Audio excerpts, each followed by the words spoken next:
Hey, Queerders! I know that that is a word that I have completely made up, but I promise it is a term of endearment to the people who read the reviews on thequeerblr.com.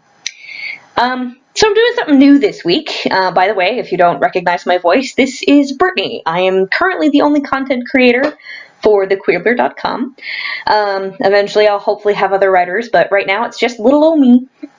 But this week, like I said, I'm doing something a little different. Not only are you going to get my written review for The ABCs of LGBT by Ashley Mardell, I guess you get to hear my voice. So this book is really, really fantastic. And I'm going to read you the conclusion of the book, which I think will show why I liked it so much. And if hearing this conclusion doesn't make you want to read the book, then I'm not sure what will. So here is the conclusion of The ABCs of LGBT by Ashley Mardell.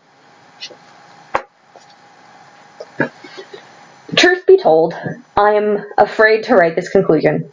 I'm afraid because the conclusion signifies the end of this book's story collection, writing, research, rewriting, editing, rewriting, fact-checking, and more rewriting. It's 11:42 p.m. on August 28th, 2016. I'm about to turn in a final draft to my editor, and that terrifies me. The text is currently far from perfect, but what I need to do is breathe and accept that it simply never will be. Our language and understanding of sexual and gender identities is changing too constantly and too rapidly for a project like this to ever completely get it right. This really isn't the worst problem to have, though. In fact, it's pretty awesome. It means people are continuously creating new words to validate and acknowledge others. Once these identity words are created, the language associated with them and used to explain them is repeatedly being altered and adjusted to keep said terms inclusive and comfy. We should celebrate this.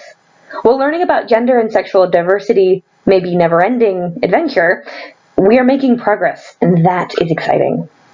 One of my fantastic editors, Kristen Russo, read this conclusion and then challenged me to answer this question. If things are always changing, why write a book? I imagine many of my readers might be asking the same thing, and I think addressing this is important. Yes, perhaps in a few years this book will become outdated or irrelevant. However, if this text provides any useful education or offers anyone's identity some much-needed validation at any point, then all the work has become worth it for me.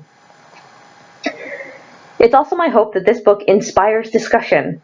Maybe someone will disagree with how I chose to explain a term and seek a better way. This might lead to a deeper analysis and discourse of the term, which results in an even better, more inclusive definition. I'm happy for this book to just be a stepping stone for an identity's final explanation. Finally, now that you have digested this massive amount of information, let's talk about what you're expected to do with it. The short answer is, your best. I remember when I heard many of these terms for the first time. While I wish I could say each word was easy for me to understand, remember, and implement in my everyday language, that would be a flat-out lie. I've had countless moments of overwhelming confusion in my learning. Sometimes it takes weeks, months, even years for me to totally grasp the meaning of some of these labels and concepts. If this is how you currently feel, overwhelmed, confused, and scared you might forget something or make a mistake, or have ever felt, that is understandable. No reasonable person is expecting you to hear these terms and immediately become a perfectly enlightened, flawless ally or LGBTQIA+ community member. In fact, it is inevitable that you will make a few mistakes.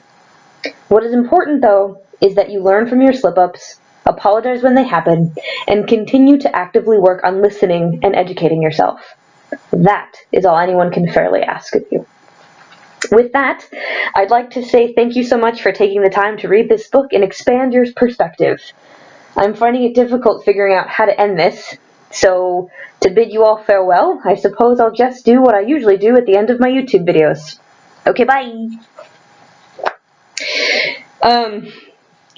So that's the end of the conclusion of the book.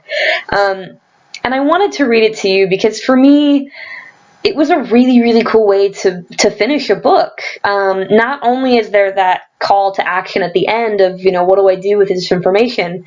And it's my best and to continue to grow and be part of this conversation in ever-evolving language. And it just solidifies that this book it's not meant to be the law. It never at any point in this book does it feel like you are being told that you have to interpret information the way that they are telling you. The whole book feels very conversational, just like that conclusion that I read you. It also solidifies that, yeah, it is a conversation, that these terms and identities are constantly changing and growing, and that everybody has a different relationship to each label that they may or may not use. And just the passion for this author is super prevalent in this conclusion. For the author to say, that if this is worth it for one person, that this whole endeavor, if it helps one single person, that is enough for them. And I think that's really powerful and a really good representation of the character of this author and how amazing they are and how much they care about this subject matter. And not only do you hear that in the conclusion, you hear it throughout the book. It's pretty amazing. Because all the author really wants to do is facilitate that understanding and discussion that then facilitates growth of the community. So, with that being said, I highly recommend this book to anybody. Absolutely anyone. I don't care if you're queer, gay, straight, however you identify, or maybe even if you don't identify as anything. This book is far from perfect, mind you, but it is a great starting point. And I think that is where I'll leave it.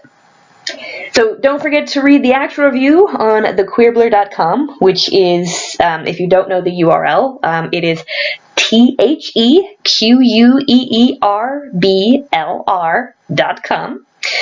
You can also find me on Facebook, Twitter, Tumblr, and Instagram under the same name. Shoot me a message, tell me what you think. I would love to hear your guys' thoughts on this book and what I had to say about it. All right, until next time, Queerders. Thanks.